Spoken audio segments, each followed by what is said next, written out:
ഇതിന് 5,900 ഉണ്ട്. ഇത് 6,400 വില വരുന്നുണ്ട്. ഇത് ടൈൽസ് ഒഴിവാക്കുകയാണെങ്കിൽ ഇതിന് 600 കുറയുന്നുണ്ട്. ഇങ്ങനെ ഒരു സൗകര്യം, കാരണം ഇന്നത്തെ കാലത്ത് വീടുകളിൽ ഗ്രില്ല് ചെയ്യാത്ത ആളുകൾ, അപ്പൊ അതിന് ഗ്രില്ല് എവിടെയാന്നൊക്കെ ചോദിച്ച് ബുദ്ധിമുട്ടേണ്ട ഒരു ആവശ്യമില്ല. ഇതിന്റെ അടുപ്പിൽ തന്നെ അല്ലേ? ഈ ഹൈറ്റ് 20 ഇഞ്ചും എന്നാണ് നമ്മൾ വർക്ക് കഴിഞ്ഞ് വരുമ്പോൾ 11 ഇഞ്ചും കൂടി ഉയരും. 11 ഇഞ്ചും കൂടി ഉയരുമ്പോൾ ഒരു 30, 31, 32. ഇതിലും 2 വെറൈറ്റി ഉണ്ട്. ഇത് 3 പീസായിട്ട് വരുന്നത്, ഇങ്ങനെ 3 പീസായിട്ട് വരുന്ന സംഭവമാണ്. ഇതാണെങ്കിൽ ഒറ്റ പീസായിട്ട് വരുന്നതാണ്. അപ്പൊ അടുപ്പിന്റെ വലിപ്പം ഒരു പ്രശ്നമല്ല, ഏത് വലിപ്പത്തിനും ഇവിടെ ചെയ്ത് കൊടുക്കും. പിന്നെ ഇത് നമ്മളൊരു 3 ഇഞ്ച് കനത്തിൽ സ്ലാഗ് വാർത്ത് ഒരു കട്ട വെച്ചിട്ട് ഇതിന്റെ മുകളിലേക്ക് 10 അടി ഉയരുള്ള പൈപ്പ് കൊടുക്കും.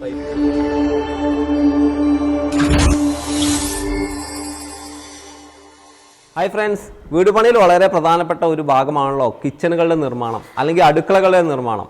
അടുക്കളയിൽ ഏറ്റവും പ്രധാനപ്പെട്ടത് അവിടെയുള്ള സ്റ്റൗവ് അല്ലെങ്കിൽ അടുപ്പുകളൊക്കെ തന്നെയാണല്ലോ. അടുപ്പ് നിർമ്മാണത്തിൽ അല്ലെങ്കിൽ പുകയില്ലാത്ത ആലുവ അടുപ്പിൻ്റെ നിർമ്മാണത്തിൽ ശ്രദ്ധിക്കേണ്ട ഒരുപാട് കാര്യങ്ങളുണ്ട്. നമ്മുടെ നാട്ടിൽ ടെക്നോളജി എത്ര വളർന്നിരുന്നാലും സ്റ്റൗവുകളും ഗ്യാസൊക്കെ വന്നിരുന്നെങ്കിലും ഈ ആലുവ അടുപ്പിൻ്റെ ഒരു പ്രാധാന്യം സാധാരണ വീട്ടുകാർക്കൊക്കെ അറിയാം. അപ്പോൾ മിക്ക വീടുകളിലും ഇങ്ങനെ ഒരു സംഭവം ഉണ്ടാകും. അപ്പോൾ പുകയില്ലാത്ത അടുപ്പ് നിർമ്മിക്കുമ്പോൾ എന്തെല്ലാം കാര്യങ്ങൾ ശ്രദ്ധിക്കണം, ഏതെല്ലാം മോഡൽ വെറൈറ്റിയിലാണ് ഇത് വരുന്നത്, ഏകദേശം എത്ര രൂപ ഇതിന് ചിലവാകും എന്നൊക്കെ മനസ്സിലാക്കാൻ വേണ്ടിയിട്ടാണ് നമ്മൾ ഇന്ന് വന്നിരിക്കുന്നത്. ഇത് കൺസ്ട്രക്ഷൻ നടക്കുന്ന ഒരു സൈറ്റിൽ തന്നെ വന്നിട്ടാണ് നമ്മൾ ഈ കാര്യങ്ങളെല്ലാം മനസ്സിലാക്കാൻ പോകുന്നത്. നമ്മളിപ്പോൾ ഉള്ളത് മലപ്പുറം ജില്ലയിലെ മഞ്ചേരിയിലാണ്.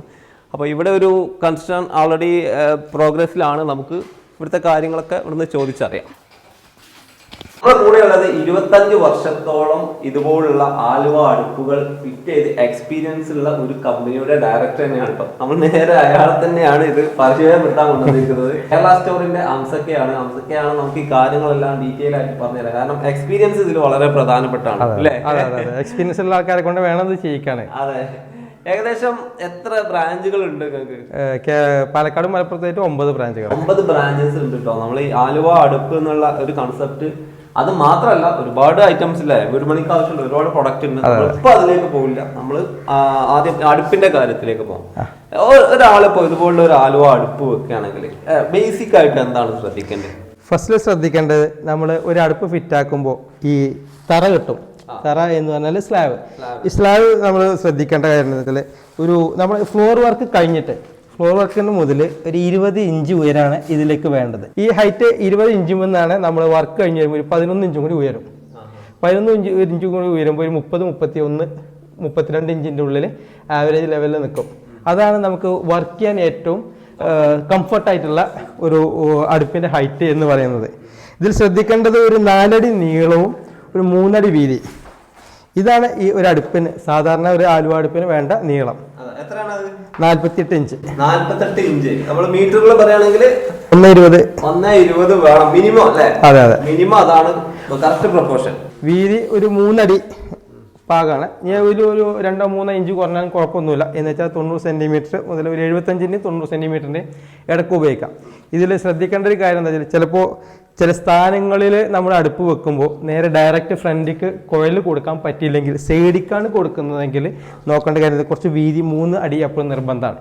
നമുക്ക് സൈഡിക്ക് വേണമെങ്കിൽ കുഴൽ കൊടുക്കാം.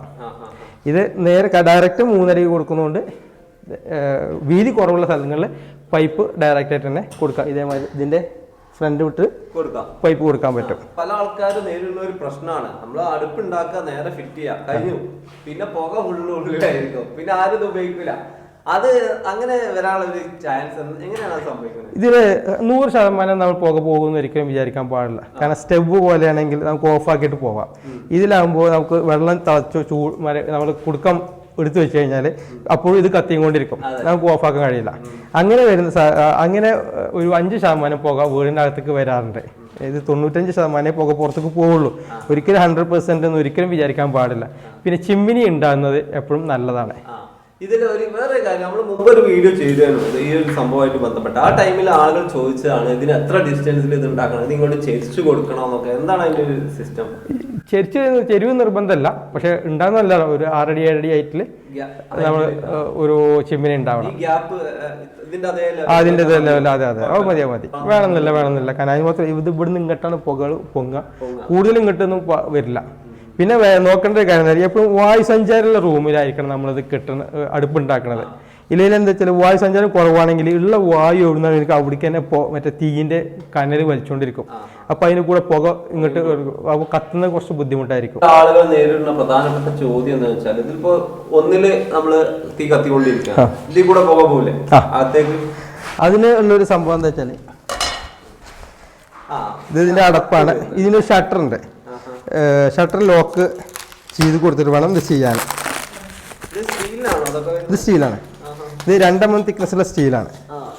അടുപ്പുകൾ പല മോഡലുകളുണ്ട്. നമുക്ക് കടയിൽ പോയാൽ ഒരുപാട് മോഡലുകൾ ഞാൻ കാണിച്ചു തരാം. അങ്ങനെയാണെങ്കിൽ നമുക്ക് തീർച്ചയായിട്ടും കാണണം. കാരണം ഇനി ഇങ്ങനെ ഒരു സംശയം നിങ്ങൾക്ക് ഉണ്ടാവരുത്. വീട്ടിൽ അടുപ്പ് ഉണ്ടാക്കുമ്പോൾ ശ്രദ്ധിക്കേണ്ട ഇനി ഒരു സംശയത്തിന് ബാക്കി ഉണ്ടാവരുത്. നമുക്ക് കടയിൽ പോയിട്ട് അതും കൂടെ ക്ലിയർ ചെയ്യണം. ഇതില് നമ്മൾ ഈ അടുപ്പ് കത്തിക്കുന്നുണ്ട്. ഇവിടെ സ്ഥിരമായിട്ട് ഒരു കുടുക്ക വെക്കണം. നമുക്ക് ഇതിന് വരുന്ന എനർജി ഇവിടെ സേവ് ആകപ്പെടുകയും അതിലെ വെള്ളം നമ്മൾ ചൂടാക്കി കുറച്ച് ജീരകമോ അല്ലെങ്കിൽ കുറച്ച് ഉലുവയൊക്കെ ഇട്ടെടുത്ത് കഴിഞ്ഞാൽ നമുക്ക് ഡെയിലി കുടിക്കാനുള്ളൊരു വെള്ളം കൂടി കിട്ടും, ചൂടുവെള്ളം. ഇവിടെ കത്തിക്കുന്നുണ്ട്, ഇവിടെ കത്തിക്കണില്ലെങ്കിൽ ഈ ഭാഗം ബ്ലോക്ക് ചെയ്യണം. ഇവിടെ കത്തിക്കുന്നുണ്ട് അല്ലെങ്കിൽ ഇവിടെ കത്തിക്കുന്നില്ല എന്നുണ്ടെങ്കിൽ ഈ ഭാഗം ബ്ലോക്ക് ചെയ്യണം. ഈ ബ്ലോക്ക് ചെയ്തിട്ടില്ലെങ്കിൽ കുഴപ്പം എന്താ വെച്ചാൽ ഇവിടുന്ന് വായു കയറിയിട്ട് ഇവിടുത്തെ പുകനെ അങ്ങോട്ട് വലിച്ചു കൊണ്ടിരുന്ന കൂടെ ഇതിന്റെ വീടിന്റെ അകത്തേക്ക് പുക വരും. അതാണ് ശ്രദ്ധിക്കേണ്ട വലിയൊരു ഘടകമാണ്. ഇങ്ങനെ ഒരു സംഭവം ഞാൻ ഇതുവരെ ശ്രദ്ധിച്ചിട്ടില്ല കേട്ടോ. ആദ്യമുള്ള സിസ്റ്റം ആണോ അതൊക്കെ? എല്ലാ ആദ്യകാലത്തും മുതലുണ്ട്. പക്ഷെ ഇത് ഇതേപോലെ ഉപയോഗിച്ചില്ല എന്നുണ്ടെങ്കിൽ ഈ പുക വല്ലാതെ വീടിനകത്തേക്ക് വരും. ഇതിന്റെ വായു പോകുന്നത് അതേപോലെ ഇതിന്റെ കുഴികൾ എല്ലാം കറക്റ്റ് ആയില്ല എന്നുണ്ടെങ്കിൽ പുക ഇങ്ങോട്ട് എടുക്കും, കൂടുതലായിട്ട് പുക വരും. അത് എപ്പോഴും എക്സ്പീരിയൻസ് ഉള്ള ആൾക്കാരെ കൊണ്ട് ചെയ്യിക്കാണ് നല്ലത്. അതെ അതെ. ഓക്കെ, നമുക്കിപ്പോ ഇവിടെ ചെയ്തോണ്ടിരിക്കുന്ന ആള് ഇവിടെ ഒളിഞ്ഞു കിടക്കുന്നുണ്ട്. നമ്മളെ ആശാൻ ഇവിടെ ഉണ്ട് കേട്ടോ. അഖിലാണ് ഉള്ളത്. അഖില് ആണ് ഇപ്പൊ ഇതിന്റെ വർക്ക്. അഖില് ഏകദേശം എത്ര സമയം എടുക്കും ഒരു അടുപ്പ് ഇതുപോലെ ചെയ്യാന്? 4 മണിക്കൂർ മതി. എക്സ്പീരിയൻസ് ഒന്നാണ്. ചില വൈകുന്നേരം വരെ ഇതിന്റെ വർക്ക് ചെയ്തോണ്ടിരിക്കും. ഓക്കെ, പിന്നെന്താണ് ബേസിക് ആയിട്ട് ഇതുപോലെ അടുപ്പ് ചെയ്യുമ്പോ അല്ലെങ്കിൽ നമ്മൾ ശ്രദ്ധിക്കേണ്ടത്? ഡെയിലി ഉപയോഗിക്കാന്നുള്ളത്. കാരണം എനർജി സേവ് ചെയ്യാനും വിറക് ഉപയോഗിക്കുമ്പോൾ ഇങ്ങനെ കൂടി പോവാണ്. അപ്പൊ അടുപ്പ് ഉപയോഗിക്കല് നിർബന്ധമാണ്. പിന്നെ ഇതുപോലെ സംഭവം എന്റെ ഒരു ഇതില് ഇങ്ങനെ ഒരു മോഡലേ ഉള്ളൂ എന്നുള്ളതാണ്. സംസാരിച്ചപ്പോഴാണ് ഇതിന് വെറൈറ്റികൾ ഉണ്ട്. എത്ര വെറൈറ്റി ഉണ്ട്? മണ്ണിന്റെ ഉണ്ട്, കാസ്റ്റ് അയൺ ഉണ്ട്, സ്റ്റീൽ ഉണ്ട്. ഈ സ്റ്റീൽ തന്നെ ഇതിന്റെ തിക്നെസ്സിൽ പല വ്യത്യാസങ്ങൾ വരുന്നുണ്ട്. 0.8 ഉള്ളതുണ്ട്, 1 mm തിക്നെസ്സുകളുണ്ട്, 2 mm തിക്നെസ്സുകളുണ്ട്, 3 mm തിക്നെസ്സിൽ വരുന്നുണ്ട്. പിന്നെ കാസ്റ്റ് അയണിൽ സൈസ് ഉണ്ട്. സാധാരണ ഫാമിലിക്ക് വേണ്ടത് 7, 8, 9 സൈസുള്ളത് ഉണ്ടായാൽ മതി. നമ്മളൊരു 5-8 ആൾക്കാരുള്ള ഫാമിലി ആണെങ്കിൽ അതിന്റെ ആവശ്യമുള്ളൂ. പക്ഷെ നമ്മൾ 2-3 ഫാമിലിക്ക് ഇറക്കി കൂടുക, ബിരിയാണി, പത്തിരി കൂടല്, പിന്നെ പായസം ഉണ്ടാക്കല്, അല്ലെങ്കിൽ ഒരു 2 കിലോ ബീഫൊക്കെ വെക്കുന്നുണ്ടെങ്കിൽ കുറച്ച് വലിയ സൈസ് വേണം. ഇത് ഈ സൈസ് വേണം. ഇതെല്ലാം സാധാരണ വീട്ടുകാരുണ്ടാക്കുന്നത് എല്ലാവരും ചോറ് മാത്രമേ ഇതിൽ ഉണ്ടാക്കുള്ളൂ. അത് കഴിഞ്ഞ് ബാക്കി എല്ലാം ഗ്യാസിലേക്കാണ്. അങ്ങനെ വരുമ്പോൾ ഈ ചോറുണ്ടാക്കി കഴിഞ്ഞാൽ പിന്നെ അന്ന് ഈ അടുപ്പിന്റെ ഉപയോഗമൊന്നും ഉണ്ടാവില്ല. പിന്നെ വരുന്നത് 2 കിലോ ബീഫ് വാങ്ങുമ്പോഴോ അല്ലെങ്കിൽ പത്തിരി ഇടുമ്പോഴോ ബിരിയാണി വെക്കുമ്പോഴൊക്കെയാണ് ഇതിന്റെ ഉപയോഗം വരുന്നത്. അപ്പോൾ നമ്മളൊരു സെക്യൂരിറ്റിക്ക് വേണ്ടിയിട്ടാണ് ഈ വലിയ അടുപ്പ് ഫിറ്റ് ആക്കുന്നത്. ഒരു 10-15 ആൾക്കാർ വന്നാലും ചോറക്കാനും ബിരിയാണി ഉണ്ടാക്കാനും ഈ വലുത് വേണം. വലുത് ചെറുതാക്കാൻ പറ്റൂല, വലുത് ചെറുതാക്കാൻ പറ്റും, ചെറുത് വലുതാക്കാൻ പറ്റൂല. പിന്നീട് നമുക്ക് ഇത് ഫിറ്റ് ആക്കി കഴിഞ്ഞാൽ വലുത് നമുക്ക് ഇതിന് റെഡ്യൂസറുകളുണ്ട്.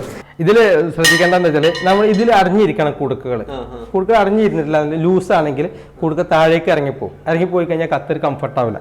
അങ്ങനെ വരുമ്പോൾ ഇതിന് കൊടുക്കാനുള്ളതാണ് ഈ റിങ് ഇട്ടിട്ട് കൊടുക്കുക. അതേപോലെ ഇതിലാണെങ്കിൽ വലുത് കൊടുക്കുക, സൈസ് റെഡ്യൂസ് ചെയ്യുക. അപ്പോൾ നമുക്ക് എന്താ വെച്ചാൽ ഇതില് 2 സൈസ് അടപ്പ് കിട്ടി, ഇതില് 2 സൈസ് അടുപ്പുകൾ കിട്ടി. അപ്പോൾ ഒന്നും കൂടി ചെറുതായി, സ്ഥിരം ഉപയോഗിക്കാൻ 4 അളവിലായി. ഇനി വേണമെങ്കിൽ ചെറുതാക്കാനുള്ള സാധനം ഇതിന് കിട്ടും, വേണമെങ്കിൽ കിട്ടും. നമ്മളിവിടെ പറഞ്ഞുകൊണ്ടിരിക്കുമ്പോ വേറെ ആൾ ഇവിടെ ഒളിഞ്ഞിരുന്നിട്ട് ഒരു വർക്ക് കൂടെ അതിന്റെ ബാക്കിലൊരു ആളുണ്ട്. എന്താ പേര്? വിഷ്ണു.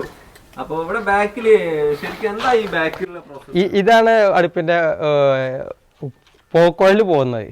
ഇതിന്റെ മുകളിലാണ് പോക്കോയിൽ കൊടുക്കുക. ഇതാണ് മെയിൻ സാധനം. ഇത് നമ്മളൊരു 3 ഇഞ്ച് കനത്തിൽ സ്ലാഗ് വാർത്ത് ഒരു കട്ട വെച്ചിട്ട് ഇതിന്റെ മുകളിലേക്ക് 10 അടി ഉയരമുള്ള പൈപ്പ് കൊടുക്കും. പൈപ്പ് ഫിറ്റാക്കിയിട്ട് ഈ ബോക്സ് കൊടുത്തു കഴിഞ്ഞാൽ ഈ റൗണ്ട് ഈ റൗണ്ടിലൂടെ നമ്മൾ ഇതിൽ ഒരു 2-3 മാസം കൂടുമ്പോൾ കരികൾ വന്നടയും. നമ്മൾ വിറക് അടുപ്പ് ഉപയോഗിക്കുമ്പോൾ ഇതിന്റെ വിറകിന്റെ വെണ്ണീറുകൾ ഇതിനകത്ത് വന്നടയും. ഈ സാധനം നമ്മൾ മാസത്തിൽ ഒരു വട്ടമൊക്കെ ക്ലീൻ ആയി കൊടുക്കണമെന്നുണ്ടാണ്. മൈൻഡ് ചെയ്യാത്തതാണ് വീടിൻ്റെ അകത്തേക്ക് തന്നെ പുക വീണ്ടും വരുന്നത്, ശ്രദ്ധിക്കാതെ വരുന്നതാണ്. അതുപോലെ ഈ കോയിലിൻ്റെ അകത്ത് വരുന്ന കരികൾ അട്ടക്കരികളൊക്കെ അതിൻ്റെ അകത്ത് പിടിച്ചിരിക്കുന്നത് നമ്മൾ പട്ട കൊണ്ടോ അല്ലെങ്കിൽ ഒരു കയറിൻ്റെ മുകളിൽ മണൽക്കിഴി കെട്ടിയിട്ട് താഴേക്കും മുകളിലേക്കും വലിച്ചു കഴിഞ്ഞാൽ ഇതിൻ്റെ മുകളിൽ ക്ലീൻ ആവും. എന്നിട്ട് അതെല്ലാം ഇവിടെ താഴെ വന്നു വീഴും. ഇത് പുറത്ത് കൂടി എടുക്കാൻ വേണ്ടിയിട്ടുള്ളൊരു സെറ്റപ്പാണിത്.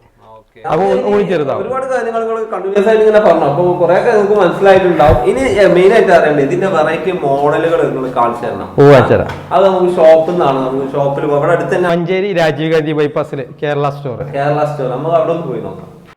അങ്ങനെ നമ്മളിതാ ഷോപ്പിലെത്തിയിരിക്കുകയാണ്. കേരള സ്റ്റോർ മെയിൻ റോഡിന്റെ സൈഡിൽ തന്നെയാണ്. ഒരുപാട് സാധനങ്ങൾ ഇവിടെ ഉണ്ട് കേട്ടോ. വീട് പണിക്ക് ആവശ്യമുള്ള. നമ്മളിപ്പോൾ ഉള്ളത് ഷോപ്പിലാണ്, മഞ്ചേരിയിലുള്ള അല്ലേ? അതെ, കേരള മോഡൽ കാണിച്ചു തരാന്ന് പറഞ്ഞിട്ട് ഒന്നാമത്തെ മോഡൽ തന്നെയാണ്. നമ്മളെ വിവിധ മോഡലുകൾ ഉണ്ട് പറഞ്ഞല്ലോ. ഈ കാസ്റ്റ് അയൺ, സ്റ്റീല് എന്നുള്ള വ്യത്യാസങ്ങൾ ഇത് രണ്ടുമാണ്.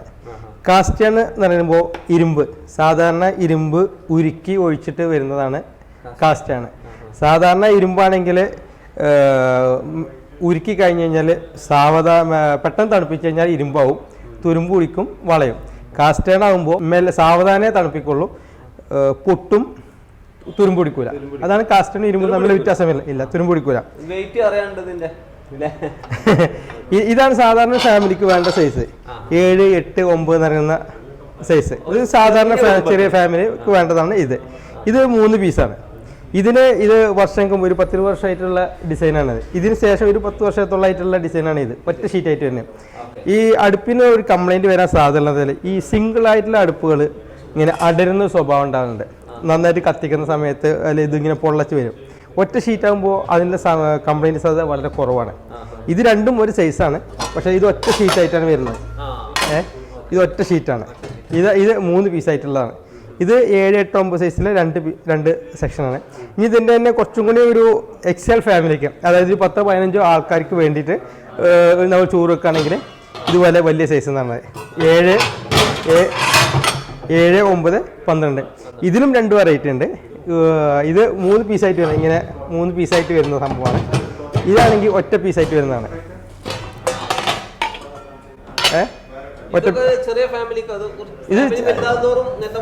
ഫാമിലി നമ്മൾ ഒരു 2 3 ഫാമിലിയൊക്കെ കൂടുമ്പോൾ ബിരിയാണി വെക്കുമ്പോഴോ അല്ലെങ്കിൽ ചോറ് വെക്കണമെങ്കിൽ തന്നെ കുറച്ച് വലിയ കുടുക്ക വെക്കണം, ഇല്ലെങ്കിൽ പെട്ടെന്ന് ചോറാവൂല. അതിനാണ് കുറച്ച് വലിയ അടുപ്പ് വെക്കുന്നത്. അടുപ്പുകൾ ഉണ്ടാക്കുമ്പോൾ തന്നെ 2 3 മോഡൽ ഉണ്ടാക്കാം. ഒന്ന് ഇതേമാതിരി ഇപ്പോൾ ബോക്സ് മോഡൽ ഉണ്ടാക്കാം, ഒന്ന് ഇതുമാതിരി സാധാരണ പഴയ മോഡൽ തന്നെ ഉണ്ടാക്കാം. ഏറ്റവും നല്ല കൂടുതൽ സ്ഥിരമായിട്ട് ഉപയോഗിക്കുന്ന വീടാണെങ്കിൽ അതുപോലെ കട്ട് ചെയ്ത് ഉള്ള ടൈപ്പാണ് ഏറ്റവും ബെസ്റ്റ്. അതെ, അല്ല സാധാരണ നമ്മൾ പഴയ കാലം മുതലുള്ള സ്റ്റൈലാണ്. ഇപ്പോൾ ഇത് നമ്മൾ ചോറ് വെച്ച് കഴിഞ്ഞാൽ അടച്ചാണ് ഉപയോഗിച്ചാൽ മതി. പിന്നെ ഇതാണോ വിറക് വെക്കുന്ന ഭാഗം ഇല്ല. അത് മിക്കവാറും ചോറല്ലേ വെക്കുള്ളൂ. ചോറ് വെച്ച് കഴിഞ്ഞാൽ പിന്നെ ഈ ഭാഗം കൂടി നമുക്ക് ചട്ടിയും പാത്രവും കുടുക്കയും കുടക്കെ ഇതിന്റെ മുകളിൽ തന്നെ എടുത്തു വെക്കാം. അങ്ങനെ ഒരു സുഖം ഉണ്ട് ഇതിന്. നമ്മളൊരു ഏരിയ എങ്ങനെയാണ് പരിചയപ്പെടുത്തിയത്, ആ സ്പീഡിൽ അങ്ങനെ പോയതാണ്. അപ്പോ നിങ്ങൾക്ക് ഒരുപാട് സംശയം ഉണ്ടാവും. അപ്പൊ ഫസ്റ്റ് നമ്മൾ കണ്ടത് ഇരുമ്പിന്റെ ഇരുമ്പ് കാസ്റ്റാണ്. ഇതൊക്കെ ഇപ്പോ പല ആൾക്കാർക്ക് ആവശ്യമുള്ള സാധനം. അപ്പൊ എവിടുന്ന് വിളിച്ചാൽ നമുക്ക് ചെയ്തു കൊടുക്കാൻ പറ്റും ഈ സംഭവം? മലപ്പുറം ജില്ലയിൽ നമുക്കൊരു വിഷയമല്ല, മറ്റുള്ള ജില്ലകളിലൊക്കെ നമുക്ക് ചെയ്തു കൊടുക്കാം. ജില്ലകളിലാണെങ്കിലും ഇത് ചെയ്തു കൊടുക്കും. അതുപോലെ ഇതിന്റെ പ്രൈസ് നമുക്ക് ഏകദേശം എത്ര കാണുന്നത് ചെയ്യുകയാണെങ്കിൽ? ഇതിന് ഈ അടുപ്പിന് സാധാരണ ടൈൽസ് ഉൾപ്പെടെയുള്ള റേറ്റ് പറയുമ്പോൾ 5,900 ഇപ്പോഴത്തെ റേറ്റ്. ചിലപ്പോൾ അങ്ങോട്ടും ഇങ്ങോട്ടൊക്കെ ഒരു 300 500 രൂപയ്ക്ക് മാറിയേക്കാം. ട്രാൻസ്പോർട്ടേഷനിലൊക്കെ ചെറിയ മാറ്റങ്ങൾക്കനുസരിച്ച് ചെറിയ റേറ്റ് വ്യത്യാസം ഉണ്ടാവും. ഇത് 5,900. പക്ഷെ അടുപ്പ് എപ്പോഴും ബെസ്റ്റ് ഗ്രാനൈറ്റ് ഉപയോഗിക്കുന്നതാണ്. ടൈൽസ് തന്നെ ചിലപ്പോൾ നമ്മൾ ഉപയോഗിക്കുന്നതിനനുസരിച്ച് എപ്പോൾ പൊട്ടുന്നൊന്നും പറയാൻ പറ്റില്ല. ഒരു ഗ്യാരണ്ടി വാറണ്ടിയും പറയാൻ പറ്റില്ല നമുക്ക്. ടൈൽസ് ഗ്രാനൈറ്റ് ആണ് ബെസ്റ്റ്. അതായത് നമ്മൾ ഈ സൈഡിലൊക്കെ കൊടുക്കുന്ന ടൈലുകൾ ഉണ്ടല്ലോ അടുപ്പിന്റെ, അത് എപ്പോഴും ഉപയോഗിക്കേണ്ടത് ഗ്രാനൈറ്റ് ആണ്. ഗ്രാനൈറ്റ് ആകുമ്പോൾ കറ പിടിക്കൂല, ആ ഒരു പേടിയും പേടിക്കണ്ട. നാച്ചുറൽ ആയതുകൊണ്ട് തന്നെ സ്ട്രോങ് ആയിരിക്കും സാധനം. അതെ, സ്ട്രോങ് ആയിട്ടുള്ള സാധനമാണ്. നമുക്ക് അതിന് സ്ക്രാച്ച് വരാത്ത രീതിയിലുള്ള കാര്യങ്ങളൊക്കെ ഉണ്ട്. ഇതൊക്കെ ആകുമ്പോൾ ചിലപ്പോൾ സ്ക്രാച്ച് വിചാരിച്ചാൽ എപ്പോ പൊട്ടെന്ന് പറയാൻ പറ്റില്ല. പോയി പിന്നെ നമ്മൾ അത് ഫുള്ള് അത് മാറ്റി അതൊരു വൃത്തികേടായി മാറും. അപ്പൊ ഇതിലേക്ക് വരികയാണെങ്കിൽ നമുക്ക് ഇതിന് ഏകദേശം എത്ര പ്രൈസ് കാണും? ഇതിന് 5,900 ഉണ്ട്. ഇത് 6,400 വില വരുന്നുണ്ട്. ഇത് ടൈൽസ് ഒഴിവാക്കുകയാണെങ്കിൽ ഇതിന് 600 കുറയുന്നുണ്ട്. അതേപോലെ ഇത് 6,400 വരുന്നുണ്ട്. ഇത് 6,900 വരുന്നുണ്ട് കാസ്റ്റ് അയണില്. ഇനി സ്റ്റീലിലാണെങ്കിൽ 6,500, 6,600, 7,200, 7600, 8000, 8600, 9000 റുപ്യ വരെ പല റേഞ്ചിലും വരുന്നുണ്ട്. നമുക്ക് ചെറിയ ഫാമിലിക്ക് ചെറിയ പൈസക്ക് ഒരു സാധാരണക്കാരന് അടുപ്പ് വെക്കാണ് 5900 മുതൽ അങ്ങനെ മേലേക്ക് കയറി വലിയ അടുപ്പ് വേണ്ട, അതിന് വേണ്ട സൗകര്യം. നമുക്ക് ഹോട്ടലിൽ വെക്കണമെന്നുണ്ടെങ്കിൽ ഹോസ്റ്റലുകൾ ഔഷധശാലകളിലൊക്കെ നിർമ്മിക്കാൻ പറ്റിയ വലിയ സൈസ് ഒരു 37 ഇഞ്ച് വട്ടം വരെ വരുന്ന അടുപ്പുകൾ നമുക്ക് ചെയ്തു കൊടുക്കാം. അപ്പൊ അടുപ്പിന്റെ വലിപ്പം ഒരു പ്രശ്നമല്ല, ഏത് വലിപ്പത്തിനും ഇവിടെ ചെയ്തു കൊടുക്കും. പിന്നെ ഈ ഒരു അടുപ്പിന് എന്താ പറയുക, ഹൈറ്റ് മാറ്റം, അതെന്താ സംഭവം? ഇതേ ഞാൻ ഇത് നിർമ്മിച്ച സമയത്ത് ഇതിന് 2 വീല് കൊടുത്തു, അങ്ങോട്ടും ഇങ്ങോട്ടൊക്കെ നീക്കേണ്ട ആവശ്യത്തിന്. ട്രെൻഡിങ് ആയിക്കൊണ്ടിരിക്കുന്ന ഒരു അടുപ്പാണ് ഈ കാണുന്നത് അല്ലെ, വീലുള്ള അടുപ്പ്. സംഭവം എന്താ വെച്ചാൽ നമുക്ക് വീട്ടിന്റെ ഒരു സൈഡിൽ വെച്ചാ പിന്നെ ഇല്ലട്ടോ, അങ്ങനെ പറ്റില്ല. ഇത് വീല് ഇവിടെ നിർമ്മിച്ചപ്പോൾ നമ്മൾ അങ്ങോട്ടും ഇങ്ങോട്ടും നീക്കേണ്ട ആവശ്യത്തിന് വേണ്ടി മാത്രം വെച്ചാണ്. ഒരിക്കലും വീലിൽ അടുപ്പുകൊണ്ട് പുകയില്ലാത്ത അടുപ്പ് ഉണ്ടാക്കാൻ പറ്റില്ല, കാരണം ഇതിന്റെ കൂടെ കോയിൽ കൊടുക്കണം. ആ കോയിൽ എപ്പോഴും ഒരു ഭാഗത്തേക്ക് ഫിറ്റ് ആക്കിയിട്ടാണ് ചെയ്യുക. അങ്ങനെ വന്നു കഴിഞ്ഞാൽ ഈ വീലുകൊണ്ട് അങ്ങോട്ടും ഇങ്ങോട്ടും നീക്കുമ്പോൾ ഈ കോയിൽ കൊണ്ടുനടക്കൽ ബുദ്ധിമുട്ടായിരിക്കും. ഇനിയിപ്പോൾ അടുപ്പിൽ തന്നെ ഒരു സ്റ്റീലുള്ള ഒരു പ്രത്യേകമുള്ള സാധനമാണ്, ഫ്രണ്ടിലും സ്റ്റീലുള്ള ടൈപ്പ്. ഇതേപോലെ ഇത് ഫിറ്റ് ആക്കില്ല, ഇത് ഡെമോ ആണ്. നമുക്ക് ഇത് രണ്ടും വിറക് വെക്കുന്ന ഭാഗം ഇതേപോലെ തന്നെ ഈ ഫ്രണ്ടും സ്റ്റീലായിട്ടുള്ളത്. ഇത് എനിക്കൊരു ചോദ്യം, ഇത്രയും കണ്ടപ്പോ ഇത് മൊത്തം സ്റ്റീല്, അടുപ്പ് തീയാണ്, ഇത് ചൂടാവും. ശ്രദ്ധിക്കേണ്ട കാര്യം തന്നെയാണ്. നമുക്ക് സാധാരണ ചെറുതായിട്ടേക്കുള്ളൂ പോകുള്ളൂ. ഇപ്പൊ നമ്മള് ബൈക്ക് ഉപയോഗിക്കുന്നുണ്ട്, സൈലൻസറിന് ചൂടുണ്ട്, നമ്മുടെ കാർ സൈലൻസർ കൊടുക്കില്ലല്ലോ. അതേപോലെ തന്നെ സ്ത്രീകളുടെ സ്ഥിരം കുടുക്കൊക്കെ ചൂടുള്ളതാണ്, ഒരു തുണി കഷ്ണം ഉപയോഗിച്ചിട്ടല്ലേ ഇതൊക്കെ ചെയ്യുന്നത്. അതേപോലെ തന്നെ അതിലൊന്നും ഇതിലൊരു പ്രശ്നമൊന്നുമില്ല. പക്ഷെ ഈ ടൈൽസ് ഗ്രാനൈറ്റിലൊക്കെ പെട്ടിപ്പോണിന് ഒരു കംഫർട്ട് ആയിട്ടുള്ള സാധനമാണ്, അത് ഡാമേജ് ആവില്ല, സ്റ്റീലാണ്. അതെ, ഉപയോഗം കഴിഞ്ഞാല് ഇതേപോലെ അടച്ചു വെക്കുക, നല്ല വൃത്തി ഉണ്ടാവും. പിന്നെ ഇതുപോലുള്ള അടുപ്പുകളൊക്കെ വെക്കുമ്പോൾ ശ്രദ്ധിക്കാൻ ഇപ്പോൾ സാധാരണ നമ്മളെ സബ്സ്ക്രൈബേഴ്സിന് ഒരു ടിപ്പ് പറഞ്ഞു കൊടുക്കും, നിങ്ങൾ എങ്ങനെയാണ് ഈ ഇതുപോലുള്ള മെറ്റലുകളൊക്കെ അതുപോലെ വൃത്തിയിൽ നിൽക്കണമെങ്കിൽ എന്ത് ചെയ്യണം? ഏറ്റവും ബെസ്റ്റ് നമ്മൾ രാവിലെ കത്തിക്കുന്നതിന് മുമ്പ് വെണ്ണീരുണ്ടാവും ഇതിനകത്ത്.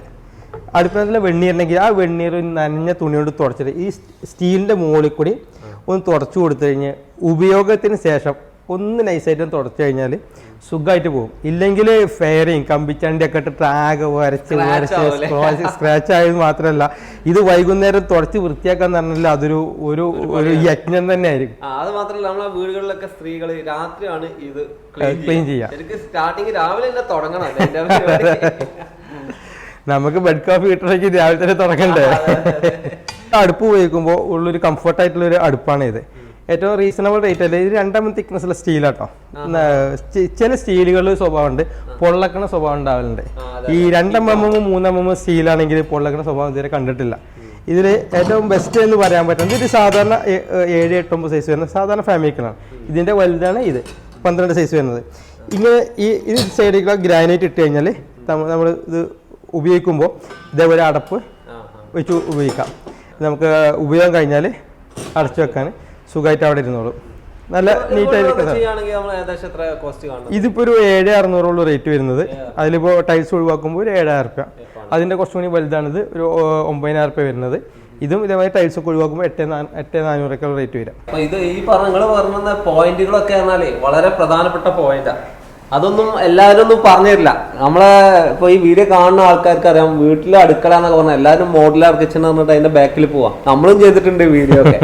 പക്ഷെ ഇത് തന്നെ ബേസിക് ആണ്. ഇത് ഈ പോയിന്റുകൾ വളരെ പ്രധാനപ്പെട്ടതാണ്. നിങ്ങളിത് മറ്റുള്ളവരിലേക്ക് എത്തിക്കുക, കാരണം എല്ലാ വീട്ടിലും അടുപ്പുണ്ടാവും, അവർക്ക് ഉപകാരപ്പെടണമെങ്കിൽ ഇതൊന്ന് ഷെയർ ചെയ്ത്. ഇനി ഒരു പുതിയ ട്രെൻഡ് ആയിട്ടുള്ള ഒരു അടുപ്പുണ്ട്, ഇത് പുതിയ ടൈപ്പ് അടുപ്പാണ്. പുതിയ നമ്മുടെ ഗ്രില്ലിങ്ങിന് ഉപയോഗിക്കാൻ പറ്റുന്ന ടൈപ്പ്.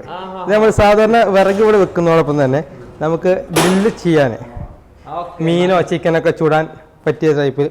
ഇവിടെ തന്നെ കനൽ ഇതിലിടുക, ഇട്ട് കൊടുത്തു കഴിഞ്ഞാൽ ഗ്രില്ല് ചെയ്യാൻ പറ്റുന്ന ടൈപ്പ് അടുപ്പ്. അതും ഇതേ അടുപ്പിൽ തന്നെ അടുപ്പിൽ ഇങ്ങനെ ഒരു സൗകര്യം. കാരണം ഇന്നത്തെ കാലത്ത് വീടുകളിൽ ഗ്രില്ല് ചെയ്യാത്ത ആളുകൾ, അപ്പൊ അതിന് ഗ്രില്ല് എവിടെയാന്നൊക്കെ ചോദിച്ച് ബുദ്ധിമുട്ടേണ്ട ഒരു ആവശ്യമില്ല. ഇതിന്റെ അടുപ്പിൽ തന്നെ അടുപ്പിൽ തന്നെ എല്ലാ സൗകര്യം. ഇതിന്റെ പുകയും ഒരുവിധം ഇതിൽ കൂടി തന്നെ പോകും. പുകയിലേക്ക് തന്നെ പോകും. വീട്ടില് ഗ്രില്ല് ചെയ്യുമ്പോ വീട് മൊത്തം വീട് മൊത്തമല്ല, അയൽക്കാർ മൊത്തം അറിയും. അത് അറിയാതിരിക്കാനുള്ള സൗകര്യം ഇതില് സെറ്റ് ചെയ്തിട്ടുണ്ട്. അതാണ് ഈ ഒരു അടുപ്പിന്റെ പ്രത്യേകത. ഇവിടെ സെറ്റ് ആക്കിയില്ല, സെറ്റ് ആയിക്കൊണ്ടിരിക്കുന്നത്. അതെ, അതൊരു ഡെമോ പീസാണ്. ഡെമോ പീസാണ്. അപ്പൊ ഇതൊക്കെ ഇത് ആവശ്യമുള്ള ആൾക്കാർക്ക് എത്ര രൂപക്ക് നമുക്ക് ഏകദേശം ഒരു 20,000 വരും ഈ ഒരു സെറ്റ്. ഇത് കുറച്ചുകൂടി കനം കൂടി ഒരു പുതിയ മോഡൽ വരുന്നുണ്ട്. ഇതിന്റേതായ കുറച്ച് കാര്യങ്ങളൊക്കെ പരിഹരിച്ചിട്ട് റേറ്റ് മാറ്റം വരും. ക്വാളിറ്റിക്ക് അനുസരിച്ച് റേറ്റ് മാറും. അത് തന്നെയാണ് അതിൽ പറയാനുള്ളത്. അപ്പോൾ അടുപ്പ് നിർമ്മിക്കായിട്ട് ബന്ധപ്പെട്ട് ഒരുപാട് കാര്യങ്ങൾ നിങ്ങൾക്ക് മനസ്സിലായല്ലോ. നമുക്ക് പറഞ്ഞു തന്നതിന് വളരെയധികം നന്ദി. കാരണം ഇങ്ങനത്തെ പോയിന്റ് ഒന്നും ആരും പറഞ്ഞില്ല, ആർക്കും അറിയില്ല. നിങ്ങളെ പോലെ ഏകദേശം 40 വർഷമായി ഈ ഒരു ഫീൽഡിൽ. 42 വർഷത്തിന് മുകളിലായി നമ്മളെ കേരള ഷോ സ്റ്റാർട്ട് ചെയ്തിട്ട്. ഏകദേശം ഒരു 25 വർഷത്തിൽ കൂടുതൽ നമ്മൾ ഈ അടുപ്പിനെ ചെയ്യണം. ഇതിനു മുമ്പ് പരിസരത്തിന്റെ അടുപ്പുകളൊക്കെ ചെയ്യുന്നുണ്ട്, മണ്ണിന്റെ പരിസരത്തിന്റെ അടുപ്പുകളൊക്കെ ചെയ്യുന്നുണ്ട്. നമ്മുടെ സബ്സ്ക്രൈബേഴ്സിന് ഈ ഒരു പോയിന്റുകളൊക്കെ ഇഷ്ടപ്പെട്ടെങ്കിൽ എന്തായാലും ഷെയർ ചെയ്യുക. അത് മാത്രമല്ല, ആവശ്യക്കാർക്ക് നിങ്ങളെ കോൺടാക്ട് ചെയ്താൽ സെറ്റ് ചെയ്ത് കൊടുക്കാൻ പറ്റും അല്ലേ? നിങ്ങളെ വാട്സപ്പ് നമ്പറോ കാര്യങ്ങളൊക്കെ തരാൻ പറ്റും. ഓക്കെ, ഞാൻ ഡിസ്ക്രിപ്ഷനിൽ കൊടുക്കാം. Okay friends.